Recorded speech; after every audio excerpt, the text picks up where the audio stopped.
네, 지금부터 그 시도교육청 문제 11번부터 진행을 할 건데요. 제가 앞부분에 설명을 말씀을 드리려다가 못 드렸던 것 중에 하나가 제가 지금 동영상 강의가 4월 20일 정도 했었고 거의 2달 만에 여러분들을 찾아뵙는 거긴 한데 제가 그동안 2달 동안 그 기본서 그 편집 작업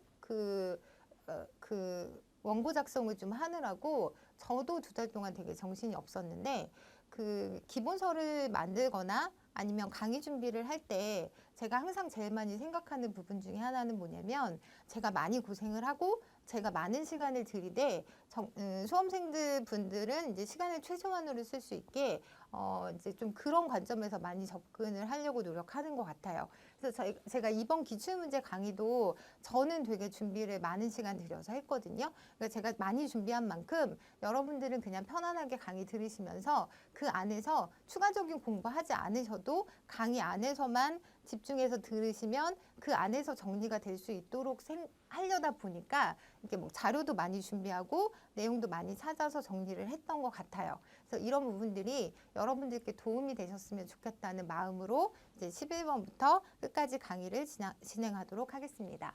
11번 보시면 이제 여러분들이 제일 힘들어하는 법에 관한 문제가 나왔고요. 이번에 이 법조항에서 3문제 정도 나왔는데 보시면 아시겠지만 의외로 또 법 쪽의 문제들이 되게 답을 찾기는 쉬운 형태로 문제를 제시하는 경우가 되게 많거든요. 그래서 오히려 법조문 관련 문제를 보실 때 이거 되게 어려울 것 같다가 아니라 답은 되게 찾기 쉽겠구나라는 생각을 좀 하는 것도 문제 푸는데 도움이 되실 것 같다는 생각을 좀 하고요. 행정 부분 문제였고요.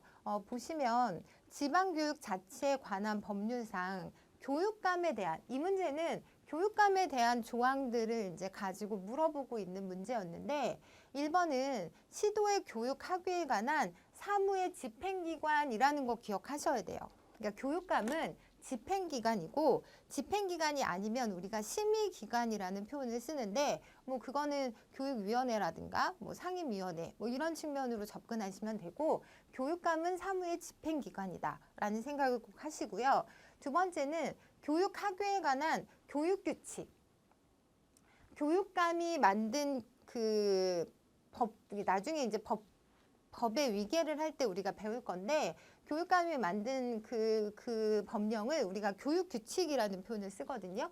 그래서 교육규칙의 제정에 관한 사항을 관장한다. 이것도 맞고요. 3번에 잠시만요.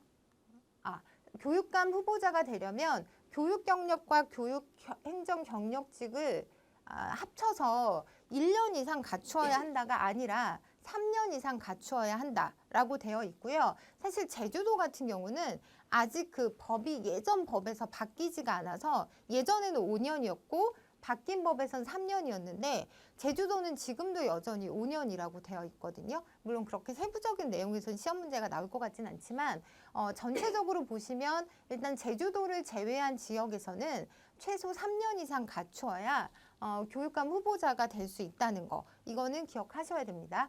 마지막으로 주민은 교육감을 소환할 권리가 있죠. 그래서 이 문제의 정답은 3번이었던 문제였습니다. 네, 다음번 문제 이거랑 관련한 기출문제를 제가 준비했는데요. 이것도 마찬가지로 제가 기출뽀개기 교육행정 부분 사실은 강의를 하겠다고 말씀을 드렸는데 못하긴 했어요. 그 아까 말씀드렸던 교재 제작하는 부분하고 해서 저도 너무 이제 시간이 좀 없었고 일단은 이 강의보다 교재를 좀 더 충실하게 쓰는 부분이 중요하다고 생각을 해서 일단 제가 영상을 찍지는 못했으나 이제 거기에 있는 내용을 가지고 이제 왔거든요. 그래서 그 부분 내용을 보시면 교육법과 교육자치로 나눠서 지방교육자치제를 다루고 있는 그런 기출문제였는데 2019년도 지방직 문제였고요. 우리나라 지방교육자치제도에 대한 설명을 옳지 않은 것은 이라고 해서 1번 보시면 시도의 교육학위에 관한 경비를 따로 격리하기 위해서 당의 지방자치단체에 교육비 특별회계를 둔다. 정당은 교육감 선거에 후보자를 추천할 수 없다. 지방자치단체의 교육학위에 관한 사무를 효율적으로 처리하기 위하여 교육행정협의회를 둔다.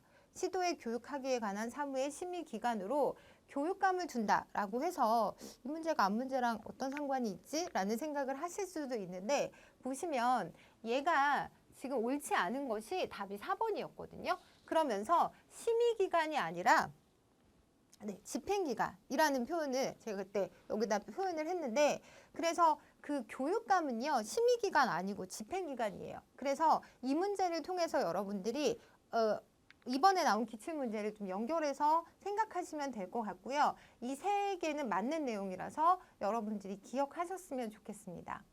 보시면 다시 한번 좀 정리를 해볼게요. 이 뒤에 또 이런 비슷한 문제가 나와서 그 시도의 교육하기에 관한 경비를 따로 격리하기 위해서 당의 지방자치단체에 교육비 특별회계라는 게 있어요. 이게 있고, 두 번째 정당은 교육감 선거에 후보자를 추천할 수 없는 게 맞고요. 그리고 사무를 효율적으로 처리하기 위해서 지방교육행정협의회를 둔다라는 정도까지만 일단은 기억하고 넘어가는 걸로 하겠습니다. 가기 전에 이건 이제 법조문인데 이 1번에 대한 내용을 그대로 담고 있는, 그러니까 지방자치단체에 교육비 특별회계를 두는구나 라는 정도만 기억하고 넘어갈게요. 보시면 지방교육자치에 관한 법령상 교육감에 대한 설명으로 옳은 것은 이라고 해서 이건 이제 교육감에 대한 문제인데요. 기억을 보시면 교육규칙의 제정에 관한 사항은 교육감의 관장사무에 해당한다 라고 해서 이거 앞부분에 나왔던 그 내용이잖아요. 그리고 니은을 보시면 주민은, 이 부분 설명드릴게요. 교육감은 집행기구이긴 한데 두 가지 입법권을 갖고 있기는 해요. 그게 뭐냐면 조례안 작성권하고 교육규칙 제정권, 이 두 가지가 교육감의 권한이다라고 일단은 기억을 하시고, 그래서 어쨌든 교육규칙이 교육감의 관장 사무구나, 이번 기출문제에도 나왔던 부분이라고 기억하시기 바라고요. 니은은 주민은 교육감을 소환할 권리를 가진다. 이것도 앞에 보기에 있었던 내용이죠. 그리고 디귿 같은 경우는 시도의회에 제출할 교육학위에 관한 조례안과 관련해서 심의의결할 권한을 갖는 건 아니죠. 재정권을 갖는 거죠. 교육감의 임기는 4년, 교육감의 계속 재임은 3기. 그래서 제가 지방선거 4년에 한 번씩 있는 건 여러분들도 아실 거고, 좀 유치하지만 교육감 세 글자라서 3기라고 꼭 기억하자고 말씀을 드렸거든요. 그래서 요 세 가지였던 문제였습니다. 정답이. 그리고 보시면 이거는 제가 부연 설명을 하려고 이게 포함을 시킨 부분이긴 한데, 그 지방교육 자체에 관한 법률 시행령에 보시면 법제심의위원회라는 게 있어서 그 교육감이 교육학위에 관한 조례나 교육규칙을 제정, 개정, 폐지 또는 공포 등을 하려는 경우에 심의하기 위해서 교육감 소속으로 법제심의위원회가 이제 별도로 있는 거지, 교육감이 심의기관은 아니다라는 걸 좀 보여드리려고 포함시킨 법령이거든요. 이건 참고로 보시도록 할게요. 그리고 다음번 문제를 보면 이거는 2015년도 국가직 9번 문제였는데, 지방교육 자치에 대한 설명을 옳지 않은 것은? 이라고 물어보고 있고요. 1번 보시면 교육지원청에 교육장을 두되 장학관으로 보하는 거, 이건 맞는 얘기고요. 교육감은 시도의 교육학위에 관한 사무의 집행기관. 여기도 나오고 있죠. 교육감은 집행기관이다. 이거 좀 집행기관이겠죠? 네, 집행기관이다 라고 생각하시면 되고요. 교육감의 임기가 4년, 계속 재임 아까 3기라고 말씀을 드려서 일단 답은 3번. 쉽게 나올 수 있는 문제였고요. 4번 내용 보시면 부교육감은 당행 시도의 교육감이 추천한 자를 교육부 장관의 제정으로 국무총리를 거쳐서 대통령이 임명한다. 이것도 꼭 기억하셔야 되는 내용이어서 제가 이제 포함을 시켰고, 네, 같이 정리해 두시면 좋을 것 같습니다. 2013년도 국가직 문제였는데, 우리나라에서 시행되고 있는 지방교육 자치에 대한 설명을 옳은 것은 이라고 해서 교육위원회는 집행기관이고 교육감은 의결기관이다. 이거 좀 이상하죠. 그래서 집행기관으로서의 교육감이 계속 반복적으로 나오고 있거든요. 꼭 기억하시면 좋을 것 같고요. 그리고 이제 교육위원회, 이게 워낙 2013년도 문제잖아요. 그래서 지금 입장에서 보면 다 바뀌었어요. 그래서 문제 자체보다는 그것과 관련한 지금 내용을 여러분들이 기억하시면 좋을 것 같은데, 광역지방의회에 교육학위에 관한 의원과 청원 등의 심사 의결하기 위해서 상임위원회 형태로 교육위원회를 두고 있거든요. 그러니까 2014년 이전에는 그 교육부 그 별도로 교육의원이라는 걸 선출하기도 하고 이제 운영을 했었는데 지금은 이제 그건 옛날 얘기고 지금은 교육위원회가 지방의회 안에 이제 소속돼서 있다는 거 이건 여러분들이 참고로 알고 계셨으면 좋겠고요. 그리고 교육감의 임기 4년 계속 재임 3년은 뭐 여전히 지금도 동일한 내용이어서 기억하시면 되고요. 교육감은 학교 운영위원회에 의한 이게 아니라 주민의 그러니까 직접 선거로 이제 이번에 여러분들 다 선거하셨잖아요. 그래서 이렇게 선출한다라는 거를 꼭 기억하시면 되겠습니다. 네, 2012년도 이것도 옛날 문제긴 한데 교육감의 임기와 자격에 대한 설명을 옳지 않은 것은 이라고 해서 보시면 교육감 후보자가 되려는 사람은 당의 시도지사의 피선거권이 있는 사람으로서 후보자 등록 신청 게시일로부터 과거 1년 동안 정당의 당원이 아닌 사람이어야 한다. 이거 맞는 내용이거든요. 지금도 유효해서 이번 문제랑도 관련된 내용이고요. 1년 동안 정당의 당원이 아닌 사람이어야 하고 그리고 이번에서는 경력인데 이 5년이 아니라 3년이죠. 3년. 그러니까 5년이 아니고 3년. 이번에는 지금 1년이라고 나와서 그게 정답이었는데 틀린 거였는데 어쨌든 3년이라는 거 꼭 기억하셨으면 좋겠어요. 그리고 임기는 4년, 재임은 2기가 아니라 3기에 행한다. 이거 제가 다 정리해 놓은 건데 네, 보시면 네, 3기에 행한다라고 기억하시면 될 것 같고요. 그리고 지금 마지막에 국회의원, 지방의회, 교육위원, 국가공무원, 지방공무원 이렇게 해서 겸직할 수 없는 것까지 같이 기억하시면 좋을 것 같습니다. 네, 다음번 문제 2009년도 문제이긴 한데 근데 여기서 중요한 것만 말씀을 드리자면 교육감 임기는 4년이고 계속 재임은 3기. 제가 지금 계속 반복해서 말씀드리는 거거든요. 그 다음에 법률과 조례에 정하는 바에 따라 교육규칙 제정할 수 있다고 제가 말씀드렸죠. 그리고 교육감은 교육공무원이 아니라 정무직 공무원이라고 기억하시는 거. 얘도 좀 중요한 내용이거든요. 그래서 선거로 취임하거나 임명할 때 국회의 동의가 필요한 공무원을 저희는 그러니까 공무원 분류 기준표에 따르면 정무직 공무원이라고 하거든요. 그래서 얘도 꼭 기억하셨으면 좋겠어요. 정무직 공무원에 해당된다. 그리고 교육 경력 및 교육 행정 경력은 5년이 아니라 3년. 그리고 1년간 정당의 당원이 아니어야 한다. 이 부분 제가 좀 까다로운 내용이다 보니까 계속 반복해서 설명드리고 있는데 이런 내용들을 꼭 기억하시면 좋을 것 같습니다. 네, 다음번 문제 12번 문제고요. 교육심리평가에서 나온 문제, 그러니까 측정 및 평가 쪽에서 나온 문제인데 타당도에 대해서 물어보고 있거든요. 그래서 보시면 검사 도구에서 구한 점수와 미래의 피험자가 나타날 행동 특성을 수량한 준거 점수 간의 상관을 토대로 한다. 그래서 이제 미래에도 그게 잘 나타나겠는가? 지금 이번에 나타난 점수가 미래에도 그렇게 나타날 건지를 가지고 준거 점수화 시켜서 타당도를 측정하는 거기 때문에 여기서는 예언 타당도를 고르시면 되고요. 이런 여러 가지 타당도에 대해서는 기출문제들이 좀 많이 나왔었는데 각각의 타당도가 뭘 의미하는지는 정리하셔야 될 것 같아서 제가 좀 문제를 뽑아봤는데 2020년도에는 구인 타당도에 대한 내용을 묻는 문제였고요.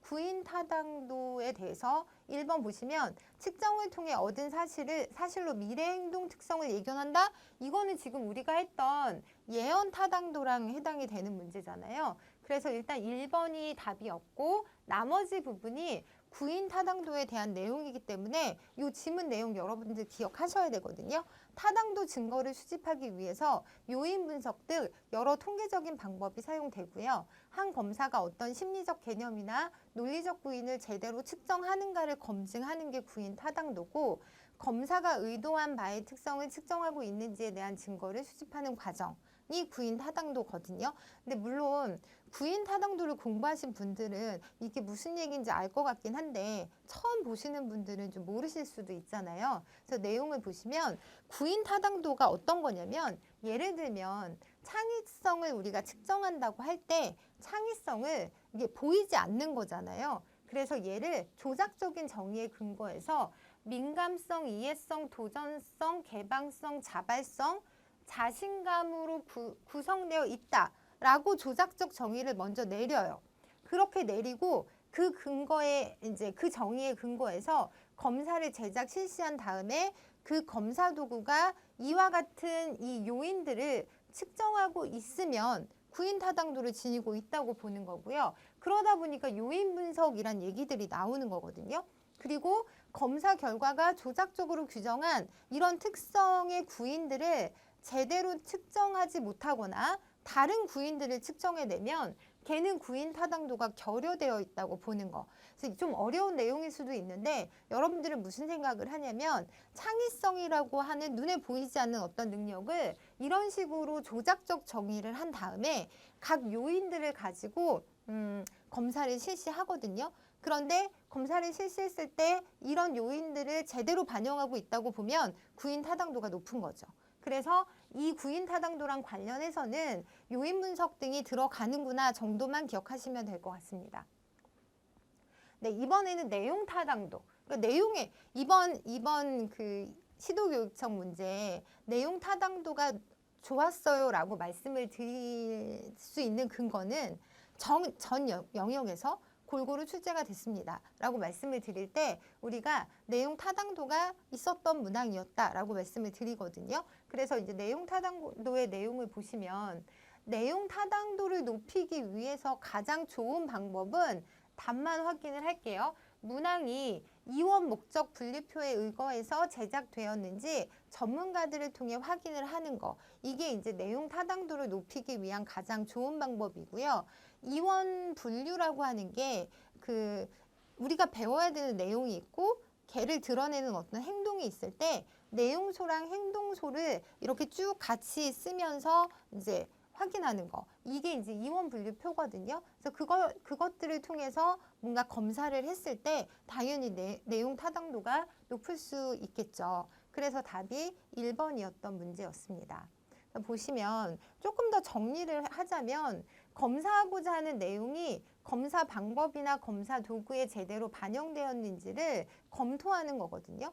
그래서 학업 성취도 평가에서 많이 사용되기 때문에 교과 타당도, 교육과정 타당도라고도 하고요. 그리고 학업 성취도 검사에서 내용 타당도를 높이기 위해서 내용소와 행동소로 나누는 이원 분류표를 체계적으로 작성하는 것이 중요합니다. 그래서 그 내용들을 가지고 풀어낼 수 있었던 문제였습니다.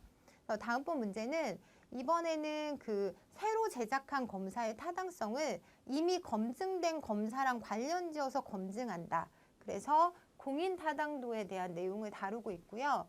실시 과정이 매우 복잡하고 비용이 많이 드는 기존의 검사를 간편하고 효율적인 새로운 검사로 대체할 수 있는지를 알아보는 경우, 그러니까 기존의 어떤 공인된 검사에 의존해서 이제 타당도를 측정하고 검증하는 거, 이런 부분은 여러분들이 공인 타당도라고 이해하시면 됩니다. 네, 그래서 중거 타당도에 공인 타당도랑 이번에 우리가 했던 예언 타당도, 이 두 가지가 들어가 있거든요. 그래서 중거를 그 공인된 인정받은 어떤 그 기존에 있는 검사로 할 것인가, 아니면 그 예언 타당도 같은 경우는 이후에 여기 보시면 검사를 실시한 후 일정 시간이 지난 뒤에 중거 자료를 수집하거든요. 걔를 통해서 측정할 것인가에 따라서 이 두 가지로 나누어지는 것뿐이지 큰 틀에서는 우리가 중거 타당도라고 표현할 수 있습니다. 네, 13번 문제는요. 학습에 대한 관점 중에서 정보 처리 이론에 대한 설명으로 옳은 것은 이라고 해서 이 정보 처리 이론에 대한 문제거든요. 그래서 보시면 얘는 어쨌든 정답이 하나였기 때문에 나머지 부분들을 좀 정리하면서 보실 건데, 첫 번째는 인지 과정에 대한 자각과 통제로 자신의 사고를 확인하고 점검하는 기능, 이게 메타인지 초인지라는 부분이거든요. 그래서 이 개념 꼭 기억하시고요. 두 번째는 관련 있는 내용을 공통 범주나 유형으로 묶는 과정을 우리가 조직화라고 하고요. 그리고 답은 3번이었어요. 새로운 정보를 저장된 지식에 연결하고 의미를 부여하기 위해 정보를 재처리하는 과정. 이거는 정교화가 맞아요. 그리고 4번 같은 경우는 정보에 대한 시각적 이미지를 머릿속에 표상하는 과정이기 때문에 얘는 심상이라고 생각하시면 되고요. 그리고 이제 이번에 보기에 있었던 시연은 뭐냐면 작업 기억에서 이루어지는 인지적 과정인데 들어온 정보를 변형하지 않고 그냥 있는 그대로 반복적으로 암기하는 거죠. 반복적으로 계속 머릿속에 이제 막 외우려고 하는 거. 그래서 유지시연이라는 표현을 쓰는데 이제 그런 걸 저희가 시연이라고 표현할 수 있다라고 이제 이해하시면 되고요. 이제 기출 문제들을 좀 볼 건데 2020년도 국가직 문제였고요. 인지주의 학습 이론, 다시 말하면 정보 처리 이론 같은 개념이라고 보시면 됩니다. 옳지 않은 것은 이라고 해서 앞에서 설명드렸던 거랑 연결져서 이제 같이 볼게요. 제시된 정보를 처리 가능한 형태로 변형하는 과정이 부호화에 해당되는 건데 보시면 이 부호화는 새로운 정보를 장기 기억에 표상하는 과정이에요. 그러다 보니까 얘는 방법이 아까 말씀드렸던 정교화, 의미부여, 기존에 있는 어떤 내용과 의미부여하는 정교화랑 조직화, 심상을 통하여 촉진될 수 있는 게 부호화 과정이라고 생각하시면 되거든요. 그러니까 새로운 정보를 내 장기 기억에 집어넣는 과정이구나. 그 과정 중에 이런 단계들이 있다고 기억을 하시고요. 그래서 1번 같은 경우는 1번은 맞아요. 제시된 정보를 처리 가능한 형태로 변형하는 과정. 기억시켰다가 언제든지 불러서 쓸 수 있는 그런 것으로 바꾸는 과정이 이제 부호라고 생각을 하시고 그 다음에 죄송해요. 네. 그리고 인출 같은 경우는 장기 기억 속에 있는 정보를 작업 기억으로 가져오는 거죠. 그래서 부호화를 통해 내 장기 기억 속에 저장을 했다가 필요할 때마다 꺼내 쓰는 이제 그런 과정이라고 보시면 되고요. 그 다음에 조직화는 기존에 가지고 있던 정보를 새 정보에 연결하여 정보를 유의미한 이거 앞에 나왔던 문제에 새 정보에 연결해서 정보를 유의미한 형태로 저장하는 과정이 아까 정교화라 그랬죠. 그래서 얘는 조직화가 아니라 제 표시 안 해놨네요. 조직화가 아니라 얘가 정교화라고 생각하시면 되고 그 다음 메타인지 초인지는 앞에서도 설명드렸던 것처럼 사고 과정에 대한 지식으로 자신의 인지 과정 전체를 지각하고 통제하는 정신활동이다라고 생각하시면 되겠습니다. 2019년 국가직 14번 문제였는데요. 이거는 인지주의 학습 전략 중에서 기존에 가지고 있던 정보를 새로운 정보에 연결하여 이거 우리 기출문제에 나왔던 그 문제인 거죠. 유의미한 형태로 바꾸는 것은 이래서 여러분들이 정교화라고 선택하시면 되겠습니다. 그 다음 문제는 2017년도 지방직 문제였는데 부호화를 촉진하기 위한 전략을 설명한 것은 이라고 해서 이제 전체적인 전략들이 부호화의 전략들이 다 들어간 문제거든요. 가를 보시면 개별적 정보를 범주나 유형으로 묶는다. 묶는 거 아까 전에 제가 조직화라고 말씀을 드렸고요. 정보를 시각적인 형태인 그림으로 저장을 한다라고 하는 건 우리가 이미지화 시키는 거니까 심상.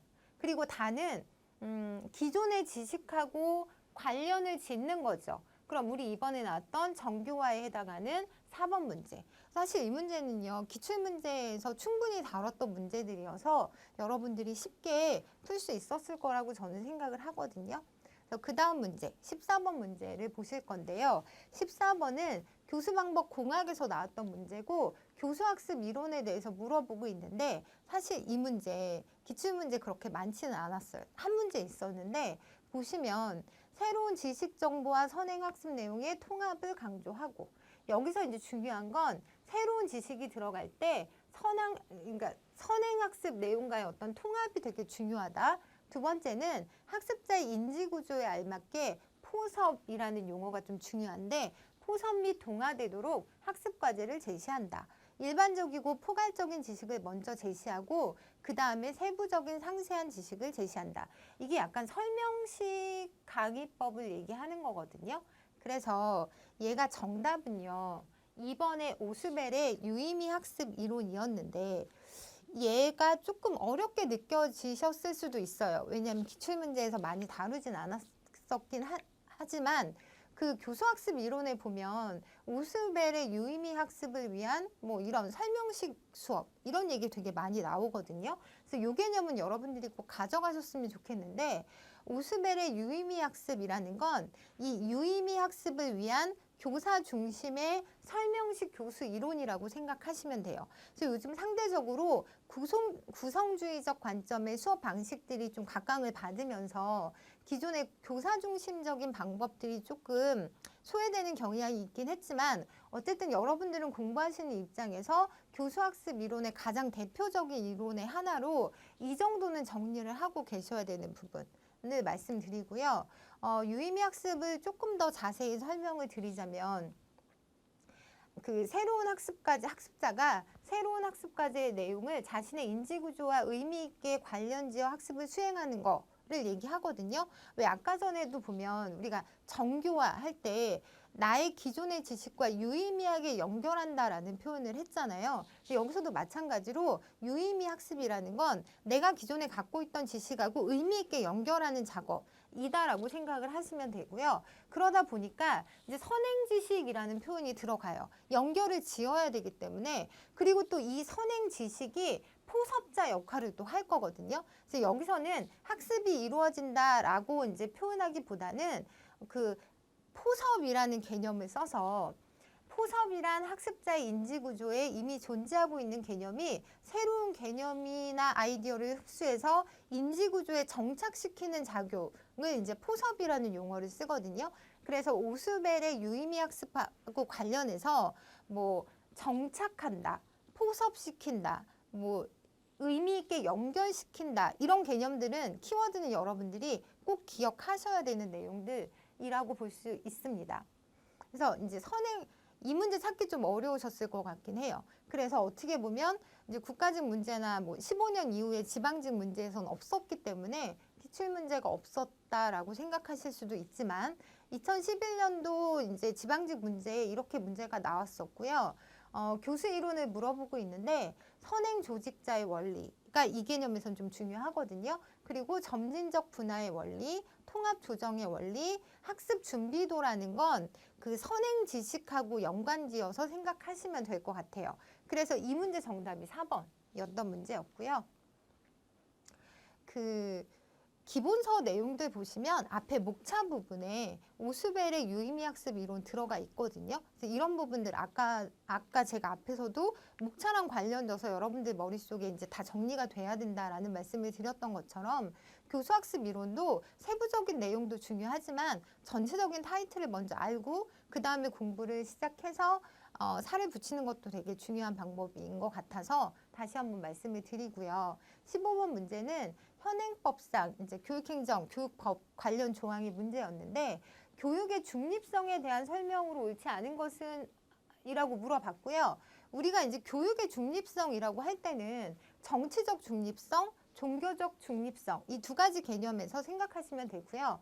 1번 같은 경우는 교육은 정치적, 파당적 또는 개인적 편견을 전파하기 위한 방편으로, 수단으로 이용돼서는 안 된다. 라고 해서 이 내용은 교육기본법에 들어있는 내용이에요. 그래서 교육기본법 제6조에 교육의 중립성을 따로 명시하고 있고 1번 보기가 이제 여기 나오고요. 2번 내용을 한번 보시면 국가 지방자치단체가 설립한 학교에서는 이유 불문하고 특정한 종교를 위한 종교교육을 하여서는 아니 된다. 라고 해서 이 문제는 답이 이 문제였죠. 공립학교, 특히 공립학교 학교 운영위원회의 동의가 있어도 특정한 종교를 위한 종교교육은 할 수 없다라고 기억을 하시고요. 교육기본법에 명시된 내용이기도 하니까 꼭 기억하시고요. 나머지는 다 맞는 내용인데 교원 노동조합은 정치활동을 할 수 없어요. 이거는 정치활동의 금지라고 해서 교원의 노동조합 설립 및 운영 등에 관한 법률에서 명시가 된 내용이거든요. 그래서 어떠한 정치활동도 하여서는 아니 된다라고 얘기를 하고 있고요. 3번 같은 경우는 교원은 특정한 정당이나 정파를 지지하거나 반대하기 위하여 학생을 지도하거나 선동하여서는 안 된다. 이거는 교원의 의무라고 해서 교육기본법 제14조에 명시된 내용이니까 꼭 기억하시기 바랍니다. 16번 문제고요. 다음 설명에 해당하는 상담은 이라고 해서 제가 아까 상담에서 두 문제 출제되었다고 했는데 로저스 인간중심 상담 이론하고 그 다음에 이 엘리엇이 주장한 합리적 정서적 행동 상담 출제가 됐고요. 이 문제도 기출문제가 많았기 때문에 여러분들이 충분히 쉽게 접근하셨을 것 같다는 생각을 해보는데, 내용을 보시면 앨리스가 창시자고요. 상담 과정을 좀 기억하시면 좋을 것 같아요. 이거 되게 중요한 과정이고, 우리가 이제 ABCDE라고 표현하는 그런 과정을 밟고 있거든요. 그래서 보시면 뭐 선행사건, 신념, 결과, 뭐 논박, 효과 과정으로 진행이 되는데, 자신, 타인, 세상에 대한 비현실적인 기대와 요구를 비현실적인 기대와 요구, 다시 말하면 비합리적인 기대와 요구를 합리적으로 변화시키는 데 초점을 두는 그런 상담 방법이라고 생각하시면 되고요. 이 문제는 뒤에 기출문제 가지고 좀 정리를 하도록 하겠습니다. 2016년도 10번 문제였는데 옳은 것은 이라고 해서 여기서 보시면 그 비합리적인 부분을 이제 논박해서 깨트리는 거에 이제 목적이 있었던 그런 상담이어서, 상담자는 내담자로 하여금 자신의 문제가 왜곡된 지각과 신념에, 그러니까 비합리적인 것들에 의한 것임을 깨닫도록 논박하는 거, 이게 합리적 정서적 상담에 대한 내용이거든요. 그래서 이제 그렇게 정리를 하시고요. 여기서 보시면 1번 같은 경우는 내담자의 이상적 자아와 현실적 자아의 일치를 정신건강의 지표로 간주한다. 앞에서 봤던 인간중심 상담에 대한 내용이고요. 두 번째, 주요 상담 기법으로 자유현상, 꿈의 분석, 전이의 분석, 저항의 해석. 이거는 이제 프로이드를 중심으로 하는 정신분석 상담에 대한 내용이라고 이해하시고요. 그 다음에 이제 4번에서 내담자는 부모, 어른, 아이의 세 가지 자아를 필요에 따라 적절하게 사용할 수 있는 능력을 갖추는 것이 중요하다. 이래서 이거는 교류 분석이라고 해서 뒤에 한 번 더 나오기는 할 거예요. 교류 분석에서 중요한 건 부모 자아, 어른 자아, 아이 자아, 요 세 가지 기억하셨다가 다시 설명을 드리도록 하겠습니다. 2020년도 지방직 문제였고요. 옳은 것은 이라고 해서 일단 1번 같은 경우는 우리가 이제 미해결 갈등 뭐 이런 표현이 나오면 얘는 게슈탈트 상담이라고 이해를 하시면 되고요. 그리고 인간의 행동을 개인이 선택한 것으로 바라보며 행동의 원인보다는 목적에 더 주목하면서 자아 실현을 강조하는 거.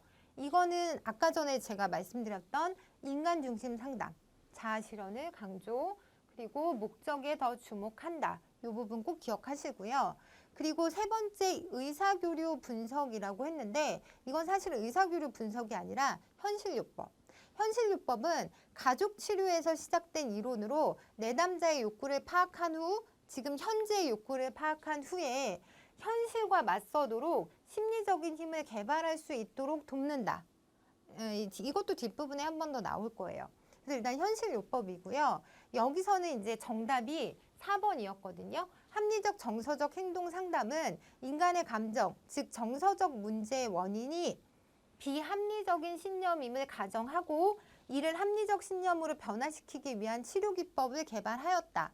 이게 우리 기출문제에서도 나왔던 그 합리적 정서적 행동 상담에 대한 내용이니까 이건 꼭 기억하시고요. 다음번 문제를 보시면 2012년도 국가직 문제였는데 상담 이론에 대한 설명으로 옳지 않은 것은 이라고 물어보고 있고요.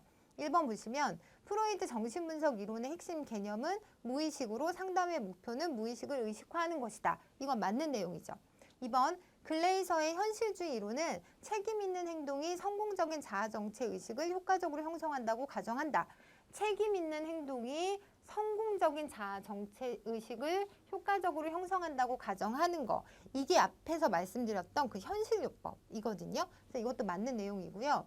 앨리스의 합리적 정서적 치료 이론은 인지적 측면의 합리성과 정의적 측면의 정서, 행동주의의 원리를 절충한 방법이다. 얘도 이렇게 설명하는 방식이 좀 달라질 수 있지만 맞는 내용이에요. 그래서 인지적 측면의 합리성이 키워드라고 생각하시면 되고요. 이제 반대로 정의적 측면에 있어서는 비합리적인 신념들이 좀 지배하는 측면이 있기 때문에 이렇게 표현할 수도 있다라고 이제 보시면 되고, 여기서 답은요 4번이었는데, 네, 인간을 부모자, 성인자, 아동자의 세 가지 상태로 구성된 존재로 간주했다. 이게 이제 핵심 키워드거든요. 그래서 이제 번의 교류 분석 이론을 얘를 중심으로 여러분들이 정리하시는 게 중요할 것 같습니다. 그 다음에 17번 문제 보실게요. 17번은 교수방법 공학에서 나온 문제고요. 저는 이번 기출문제 강의 준비를 하면서 이런 류의 그 문제들이 되게 많이 등장을 했어요. 그러니까 저는 개인적으로 되게 긍정적인 부분이다라고 생각은 하는데, 전에는 문제중심 학습에 대한 설명으로 옳은 것은 이렇게 나왔다면 지금은 아예 교수학습 방법을 전부 다 갖다 놓고 이 중에 옳지 않은 것을 고르게 해서 여러분들로 하여금 전체 개념을 다 알고 있는지를 물어보는 문제들. 사실 문제 내시는 입장에서는 좀 이게 조금 더 까다로울 수 있으나 저희 입장에서는 이걸 통해서 되게 많은 중요한 개념들을 다 짚고 넘어갈 수 있잖아요. 그래서 이것도 이번 기출문제의 어떤 특징 중에 하나라고 저는 생각을 하고요. 문제를 보시면 이제 3개가 맞고 1개가 틀린 건데, 옳지 않은 것은 이라고 해서 이제 틀린 걸 여러분들이 찾으실 수 있었을 거라고 저는 생각을 해요. 근데 왜 그러냐면 여기 문제중심 학습은 아까 앞에서도 제가 설명을 드렸던 것처럼 실제 문제를 제시하는 거거든요. 그러다 보니까 이게 구조화될 수 없는 비구조적인 문제를 제시해서 답이 정해져 있지 않은 거잖아요. 그걸 통해서 이제 학습자가 얻어간 이제 그 현실 생활에 적용할 수 있는 능력을 키우는 거. 이게 문제중심 학습의 목적이다 보니까 여기 있는 내용이 틀린 거죠. 그래서 비구조적인 문제를 사전에 제거하는 게 아니라 비구조적인 문제를 제시하는 게 문제중심 학습의 핵심적인 특징이다라는 거 여러분들이 꼭 기억하셔야 되고요. 나머지는 다 맞아요. 이 부분도 여러분들이 기억을 하셔야 되는데, 토의법은 학습자 상호 간의 상호작용을 전제로 학습 구성원의 자발성, 창의성 및 미지에 대한 인내심을 요구하는 거 맞고요. 그 다음에 3번째, 요거 좀 기억하셨으면 좋겠는데, 협동학습 교수 모형의 하나로 직소 모형이라고도 표현을 하거든요. 근데 얘의 특징은 뭐냐면 모집단이 전문가 집단으로 갈라졌다가 다시 모집단으로 돌아오는 과정이라고 하는데, 뒤에 기출문제로 다시 설명을 해드릴게요. 발견학습 여러분 아시는 것처럼 교수자가 학습자의 발견 과정을 촉진하고 안내하는 역할을 담당하고요. 학습자는 가설 검증을 통해 능동적으로 학습자가 주체가 돼서 발견할 수 있게끔 그런 유도하는 과정이라고 보시면 되고요. 관련 문제를 좀 볼 건데 2015년도 국가직 문제였고요. 문제중심 학습의 특징이라고 보기 어려운 것은 이라고 해서 여기 구조적인 문제가 아니고 비구조적인 문제가 제시된다라는 거 꼭 기억하시기 바랍니다. 그 다음에 2016년도 지방직 문제가 앞에서 봤던 이 문제예요. 직소 모형. 이 3번에 대한 내용이거든요. 그래서 보시면 다음 사례에 가장 잘 부합하는 협동학습 모형이라고 해서 직소 모형을 제시하고 있는데, 이제 전체적인 순서가 이렇게 진행이 되거든요. 보시면 고려시대 학습 내용을 사회, 경제, 정치, 문화의 4개 주제로 구분을 하고 학급 인원수를 고려해서 모듬을 일단 구성을 합니다. 그리고 그 모듬에서 각 주제를 담당할 학생을 지정을 하고요. 주제별 담당 학생을 따로 모아서 전문가 집단에서 학습하도록 해요. 전문가 집단으로 갔다가 이 전문가 집단에서 학습한 학생들을 원래의 모듬으로 돌려보내서 각자 학습한 내용을 서로 가르쳐 주도록 하는 이 과정이 직소 모형의 특징이라고 보시면 돼서 앞에 나왔던 지문을 좀 자세히 설명한 부분이라고 연결해서 생각하시면 될 것 같아요. 그리고 이제 18번 문제로 넘어갈 건데, 실존주의 교육 철학에 대한 설명으로 옳지 않은 것은, 최근에 교육 철학 문제를 보면 한 4, 5년에 걸쳐서 실존주의 교육 철학 문제가 되고 등장을 하거든요. 그래서 이 부분 좀 중요하게 보셨으면 좋겠는데, 실존주의 교육 철학에 대한 설명으로 옳지 않은 것은, 여기서 답은 의도적인 사전 계획, 지속적인 훈련을 강조한다가 아니었고요. 나머지 3개는 여러분들이 기억하셔야 돼요. 1번 보시면 나너의 진정한 만남을 통해서 인간의 본래 모습을 회복하는 게 실존주의라고 생각하시면 되고, 불안, 초조, 위기, 각성, 모험 등의 개념에 주목을 하죠. 그리고 부버, 볼루노 등이 대표적인 학자입니다. 요거 일단 기억하시고요. 뒤에 이제 기출문제 좀 보시면 20년도 지방직 1번 문제였는데 실존주의 교육 철학의 특징에 해당되는 것은 이라고 해서 여기서 일단 답은요. 1번 문제였어요.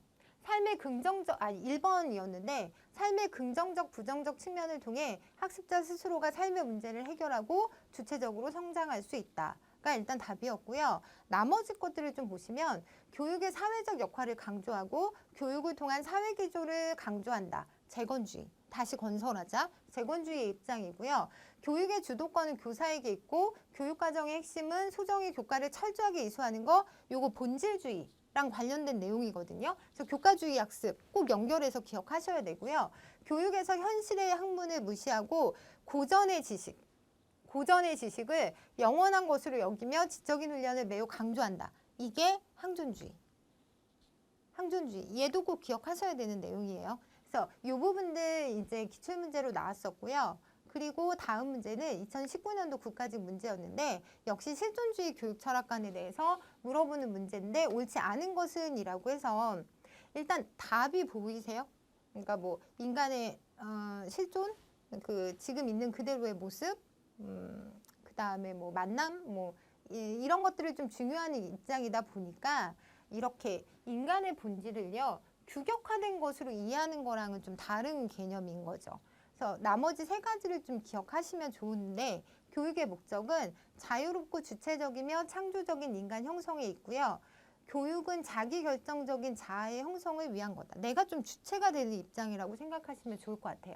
그리고 아까도 말씀드렸듯이 인간적인 만남이 되게 중요하다라고 해서 이제 정리하시면 되는데 이제 여기서도 지금 보면 이제 어떤 교육 철학에 관한 내용이야라고 해서 이제 학교장이 뭐라고 얘기하냐면 교사와 학생의 인격적 만남을 중시하고 교과 지식도 학생 개개인의 삶에 의미 있게 되는 것이 그런 학교를 만들어 갔으면 좋겠다라고 얘기를 하거든요. 그래서 이 부분도 실존주의 교육 철학에서 나온 얘기구나라고 생각하시면 될 것 같고요. 그 다음 문제는 여기서는 이제 중요한 내용이 보시면 잃어버린 인간의 본래적 모습을 회복할 수 있는 방안은 인간들 간의 대화적 실존적 만남 속에서 서로의 독특성을 발견하는 데 있다. 그래서 교육도 이러한 인격적인 만남에 기초해야만 한다라고 얘기를 하고 있거든요. 그래서 아까 전에 나왔던 부버라고 체크하시면 되고요.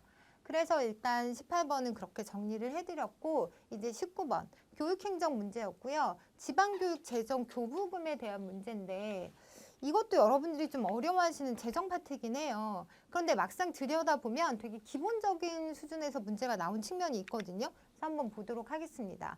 일단 교육의 균형 있는 발전을 목적으로 확보 배분된다. 이건 지방교육재정 교부금법에 보면 제1조에 이런 내용이 나와요. 이 교부금이 존재하는 이유가 교육의 균형 있는 발전을 목적으로 이제 제정이 됐다라고 이제 표기가 되어 있고요.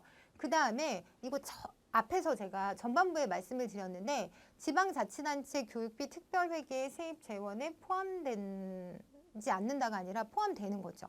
여기에 되게 많은 부분을 차지하고 있는 거거든요. 그리고 나머지를 좀 보고 일단 답은 2번이고요. 국가는 회계 연도마다 지방교육재정교부금법에 따른 교부금을 국가 예산에 계상하여야 한다. 이것도 맞는 내용이고요. 지방교육재정교부금법상 지방자치단체에 교부하는 교부금은 보통 교부금과 특별교부금으로 나눈다. 사실은 여러분들이 보기만 집중해서 보셔도 보기 안에 일관적인 그 논리적인 내용이 여기는 있다고 하고 여기는 없다고 하고 막 이렇게 제시를 하고 있잖아요. 그래서 이번 문제를 찾을 수도 있었을 문제지만 우리는 이제 기본에 충실을 해야 되니까 기본적인 개념을 좀 잡고 가볼게요. 보시면 첫 번째 여러분들이 기억하셔야 되는 건 뭐냐면 시도교육청은 단독 과세권이 없어서 중앙정부에 이전 수입하고 지방자치단체, 그러니까 지방정부, 중앙정부, 지방정부의 이전 수입의 대부분을 의존하고 있거든요.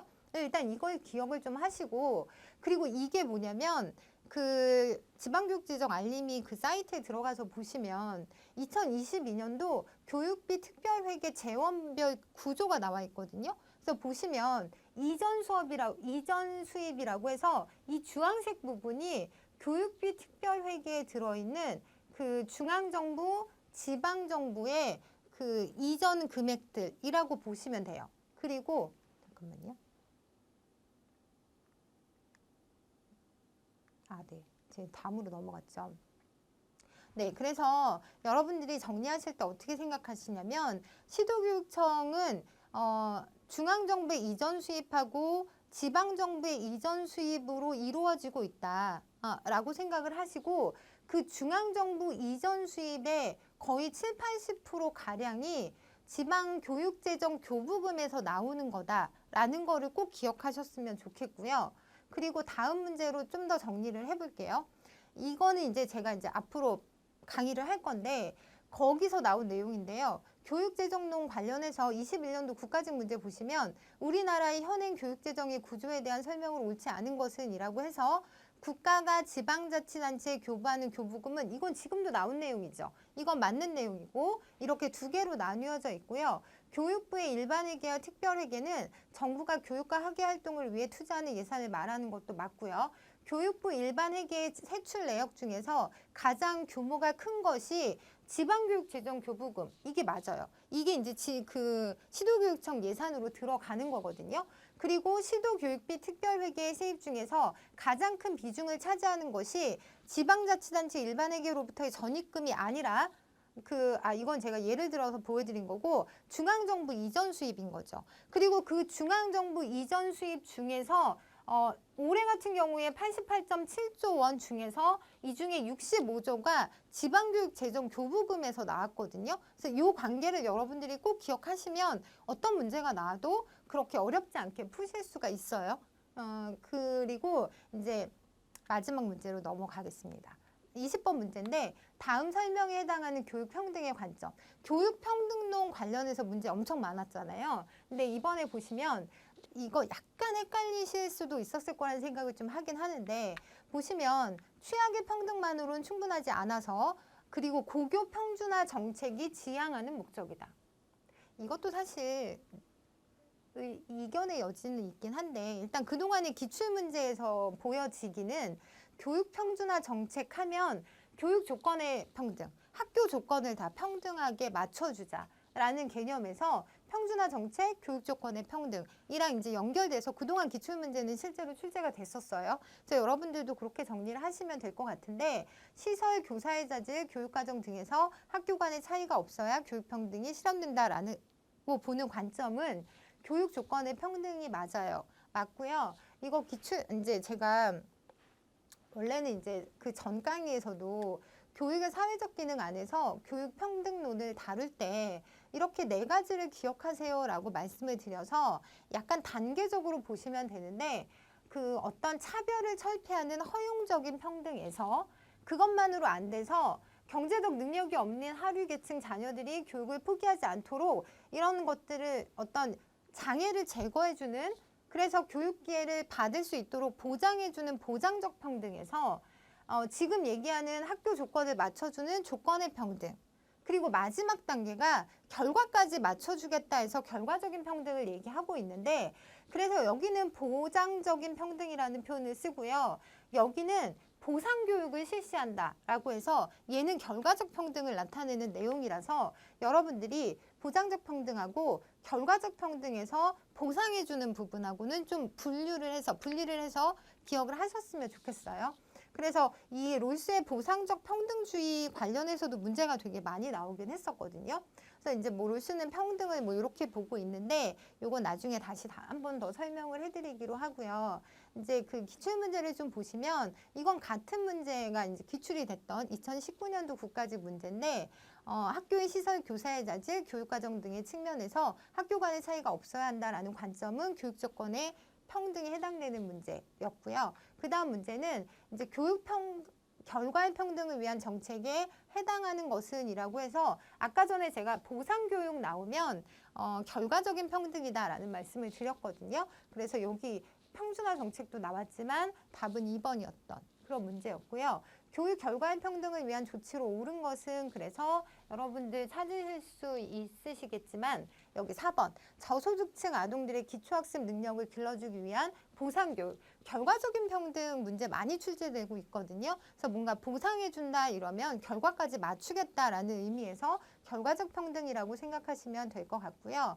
이것도 마찬가지로 17년도 문제였는데 보상적 교육 평등과 다시 말하면 결과적인 평등을 말하는 것을 골라보라고 해서 일단은 이렇게 차별 없이 접근할 수 있는 이렇게 나오면 허용적 평등 그리고 교육복지 우선지원 사업 저 이거 되게 중요하게 기억하셨으면 좋겠거든요. 이게 이제 보상해주는 부분이어서 얘가 결과적 평등이라고 생각하시면 되고 대학 입시에서 농어촌 지역 학생들을 배려하기 위해서 이제 결과적으로 서울대 농어촌 지역 전형이 있잖아요. 그러니까 결과적으로 맞춰주겠다고 해서 얘는 이제 결과적 평등으로 보시면 되고 얘는 이번에 나왔던 조건에 대한 내용이었기 때문에 답은 니은하고 디귿이었던 문제였죠. 그리고 2015년도 지방직 문제였는데 교육의 평등 어떤 거에 해당되는지 물어보는 문제였는데 이제 앞에서 다 이제 다뤄봤던 것처럼 추가적인 교육 자료 제공하고 그리고 뭐 기회균등 할당제, 대학 입학 특별 전형제,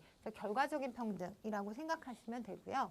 이렇게 해서 제가 약간 오늘 시간이 촉박해서 제가 좀 빨리 진행을 하기는 했는데 생각보다 좀 보여드릴 자료도 많고 설명할 내용도 좀 많아서 시간이 좀 많이 걸리긴 했고요. 마지막으로 이게 뭐냐면 이제 기출문제 분석을 제가 표로 좀 정리를 해서 보여드리는 건데 전체적인 내용들을 여기다 포함을 시켜서 일단 여러분들이 문항수를 한번 체크를 해보실 수 있어요. 교육철학에서 세 문제, 이거 약간 이례적인 부분이다라고 말씀을 드렸고요. 그리고 교육사, 한국교육사에서 문제가 한 문제도 그러니까 문제가 출제가 되지 않았고 심리평가에서 교육 심리 쪽, 그러니까 심리에 제가 상담을 다 포함시켜서 말씀을 드리는데 거기서 5문제가 이제 출제가 됐고 교육사회 부분에서 3문제, 교육행정 여전히 뭐 많이 출제되고 있는 분야다 보니까 5문제. 교수 방법 및 공학에서 이제 3문제 출제됐다는 부분 말씀드리면서 이 부분이 요즘에 많이 나오고 있다. 교육철학 부분하고 교육공학 방법 부분에 많이 신경 써서 또 이 부분들도 비중 있게 공부하셨으면 좋겠고요. 교육과정에서는 1문제 이렇게 출제가 됐고 이쪽 부분은 뭐냐면 2021년도 문제. 를 가지고 이제 같이 비교를 하려고 이제 보여드린 건데 이 중에 제가 이제 갈색으로 이렇게 표현한 문제는 뭐냐면 딱 똑같은 정말 딱 들어맞는 기출문제는 없었지만 기출문제를 좀 깊이 있게 보셨으면 충분히 맞출 수 있었던 문제. 예를 들어 교육행정의 원리에서 적응성의 원리를 물어보는 문제는 없었잖아요. 그렇지만 이제 나머지 것들에 대해서 물어보는 문제들이 있었기 때문에 기출문제를 좀 깊이 있게 보셨으면 충분히 맞출 수 있었을 문제라고 생각을 해서 이 2가지를 제가 색깔을 좀 다르게 했는데 어찌 됐던 이번 그 시도교육청 9급 공무원 시험의 특징은 전 문제가 기출문제에서 다 나왔다고 보시면 될 수 있거든요. 그렇기 때문에 여러분들이 기출문제를 보는 관점, 그 중요성이 있어서 되게 다시 한번 말씀을 드리고 싶고요. 그리고 여기 이렇게 노랗게 되어 있는 부분은 뭐냐면 이거는 그러니까 아까 전에도 설명드린 것처럼 문제 중심 학습이 뭐야? 라고 물어보는 문제에서 전체 학습 방법을 1번부터 4번까지 제시해 놓고 맞고 틀린 거를 물어보는 문제 그런 유형들에 대해서 제가 따로 표시를 해 놓은 거거든요. 그래서 이번 기출 그 시도교육청 문제들의 특징은 하나의 어떤 세부적인 사항에 대한 것을 물어보는 문제도 물론 있었지만 그런 문제와 다르게 다섯 문제 정도는 전체적인 통합적인 지식을 갖고 있는지를 물어보는 문제들. 그래서 여러분들이 전범위에 있어서 기본적인 개념들을 꼭 챙겨가야 되는 부분을 강조해드리고 싶어서 제가 표시했던 부분들이었고요. 솔직히 뭐 시험 점수를 예측해 보자면 열심히 공부하신 분들은 당연히 100점 맞으셨을 거고 한 문제 정도 실수했다고 얘기하실 수도 있어서 뭐 90에서 95점 물론 100점까지도 충분히 맞추실 수 있었을 것 같은데 제가 마지막으로 진짜 드리고 싶은 이야기는 이것만 공부를 하고 밤낮으로 교육학개론을 공부해서 당연히 100점을 맞는 거, 그건 어떻게 보면 되게 당연한 부분이거든요. 근데 여러분들이 사실 교육학개론 말고도 되게 다양한 과목, 다른 과목들도 되게 많이 하셔야 되잖아요. 그래서 저는 항상 고민하는 게 어떻게 하면 최소한의 시간을 들여서, 다시 말하면 가외 공부를 하지 않고 저랑만 수업을 듣고도 이 모든 문제들을 다 맞을 수 있을까를 제가 되게 고민을 많이 하거든요. 그래서 앞으로 저랑 같이 공부를 계속 하신다면 나머지 시간에는 다른 공부 하시고요. 저랑 수업하는 이 시간에만 집중하셔도 충분히 교육학개론 100점 맞을 수 있게 그렇게 같이 준비해 드릴 수 있겠다는 생각을 저는 다시 한번 했고요. 다음번에 기본 강의할 때 그때 많이 볼 수 있었으면 좋겠습니다. 그래서 오늘 강의는 여기서 마치겠습니다. 감사합니다.